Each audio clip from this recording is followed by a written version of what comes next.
the picture. But anyway, it was kind of funny. Yeah, no, I'm not a good golfer, and I know the mayor has an annual tournament. Is Mayor Christensen doing it this year? I heard he's actually changing the tradition. He's going to have a bowling tournament. Really? Yeah, now that's what I just heard, but I makes sense. We have the bowling out here in Malden. Try something new, and I don't know. You know, it's funny. The 99 restaurants. It's funny. Most of my customers have golf tournaments, and some people don't golf. So they started something a couple of years ago, and they do mini golf. Talk about Middleton. Yeah, okay. And it's kind of funny. And I actually took my sales team and the ladies in the office, which was nice because most of these people don't golf. And it was an evening event, and it was kind of fun, and it was different than a 18 hole. Now that I could handle. Yeah, I'm pretty good with the wind. Yeah, I'll keep you in mind next time. But anyway, I know the Chamber's doing great things, but one of the things, and I guess, are you spearheading this? I am. I have the most important title of my career. I'm the market manager. Market manager? That's an official title. That is official. Actually, though, as far as spearheading, what we did is last year we piloted this. We got together with the mayor's office and a local volunteer, and we just had 4 weeks of a market, pulled it together at the last minute, no advertising, just tried to get the word out. We had only 4 vendors, and the response was so positive. Piantadosi came, it was great. But people loved the idea. It was at City Hall Plaza, right in the center of downtown, and people loved it. So we thought we need to do this. What we found out is there is a lot of logistics, planning, frankly, paperwork to be done. And so I offered for the Chamber to be the market manager. Right. And it's because we're there. We have the phone, we have the fax machine, we have all that stuff. So if somebody needs to call, they're not trying to chase down, a group of volunteers. Right. So it made it easier. But this was really put together by a great group of people from within Malden. We had some of our organizations. TRICAP has been very involved. They're helping us. We're going to offer EBT. People with EBT cards will be able to buy produce there, and they're running that program because I just didn't have the infrastructure. It's like getting a credit card machine and that kind of thing. We have someone from Triangle, another local nonprofit. We have Martha from the Veterans Office in City Hall.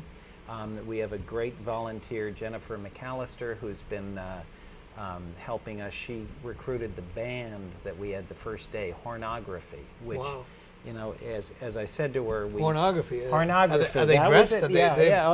They were fantastic. You can see a clip on the website. They were just great. The problem is we set the bar so high that everyone said, this is fantastic. So we've had a little trouble getting a musician every week, but I think from now on we'll have music there every day the market's open. But we've had a great group. We've had Linda Kane, the president of the Chamber Board. From Stoneham Savings Bank? From Stoneham Savings. She's part of the committee. Ron Cox has helped us out. Lisa O'Laughlin, another Chamber Board member from Inner City Home Care. And so it's been a real group effort. The Chamber's provided sort of the phone that gets answered, but we really couldn't have done it without this great group of volunteers, not to mention the city. Karen Hayes from the mayor's office has been on the committee. The city has, and I don't know if you've been down there, seen City Hall Plaza, that little park there that was a mess. And the city brought in Mike's Landscaping. They did a fantastic job. It really makes that is Malden's own post office square. Everybody who's in downtown Malden at lunchtime ought to get their lunch and go down there and eat lunch. It's a beautiful spot. Wow. And one of the reasons we wanted to do the farmers market there is because no one knows about this. Right. They don't know that you've got this beautiful site right in the center of town. Nice little park benches. Great place to have lunch. Yeah.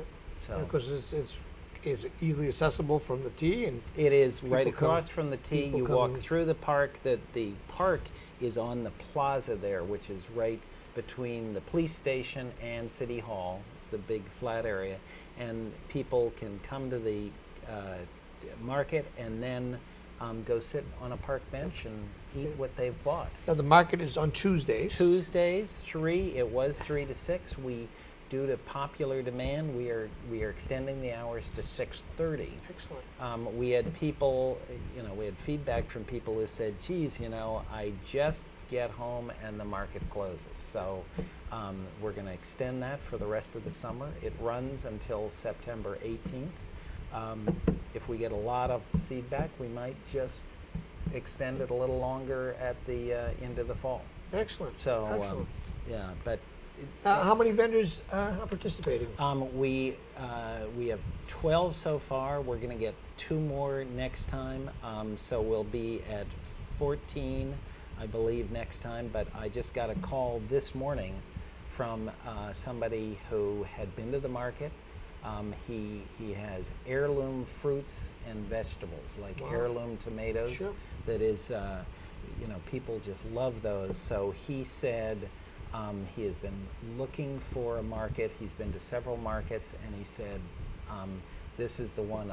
He sees it as a real growing market, and he wants to be part of it, which was a real vote of confidence. So you're still accepting? We are still vendors? accepting. We've got a great variety now. That will be.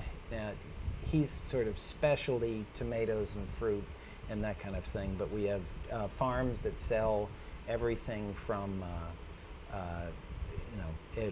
it's big. Zucchini and squash is big now. Lettuce is big now. Radishes, beets, that kind of thing. But as the season goes on, we'll get different kinds of things. They had broccoli this week, and then we have Pianadosi bread, so you can get great bread. We've got somebody selling cupcakes. We've got somebody selling specialty soaps and shampoos, which has been very popular. Wow. We've got crafters selling jewelry and various things. We've got somebody who has it's called a boutique. They're little, I just see all these little girls around it. So that's been very nice. We've got, let me see, we've got, any nonprofit in Malden can have a booth for free. They come and just set up, and for instance, Bread of Life has been there several times. So my mind's going blank at who else we have there, but we have, what we're trying to get is a real variety. Is there a list? I am going to put the list on the website. I've not put it there yet because it's changed so much. Right. It's changed every single week. Every week we've gained 1 or 2 vendors. Right. So It's funny. If I could just tell you an interesting thing with, not to make it about me or us, but I never realized that you're mentioning all these other vendors, and initially I didn't realize, I thought a farmer's market was fruit and vegetables, that was it. And there happened to be one in the town of Winchester, which it was on a Saturday morning. I live in Winchester, never went. Heard things about it. Actually, I did walk through it once the year before I decided to do it. It was kind of funny. I was going to open up a shop, which you've been at my shop in Winchester.